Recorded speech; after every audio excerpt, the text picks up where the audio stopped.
एक छोटे से गांव में सर्दी की रात थी। ठंडी हवा ऐसे चल रही थी जैसे हर सांस में बर्फ घुली हो।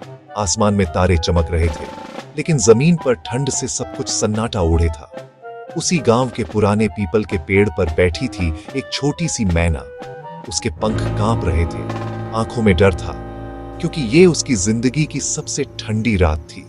दिन में तो वो इधर उधर उड़कर दाने खोज लेती थी, लेकिन रात आते ही ठंड उसकी ताकत छीन लेती थी। हर झोंका मानो पूछ रहा था, अब क्या करोगी? मैना ने अपने पंख और कसकर समेट ली। उसे याद आया, उसकी माँ कहा करती थी, बेटी, मुश्किल में आवाज मत खोना, उम्मीद बचाए रखना। पर आज आवाज भी कांप रही थी। नीचे गांव में लोग अपने अपने घरों में आग ताप रहे थे। कोई दरवाजा खुला नहीं था। मैना ने एक घर की मुंडेर पर उतरने की कोशिश की, लेकिन फिसलकर फिर उसी पेड़ पर आ गिरी। ठंड और डर ने उसे रुला दिया। तभी उसी रास्ते से एक छोटा बच्चा गुजर रहा था। उसके हाथ में कंबल था और माँ की आवाज पीछे से आ रही थी, जल्दी आओ, बहुत ठंड है। अचानक बच्चे की नजर पेड़ पर कांपती मैना पर पड़ी। वो रुक गया। माँ, ये चिड़िया बहुत ठंडी में कांप रही है। बेटा, जानवर भी भगवान की बनाई हुई हैं।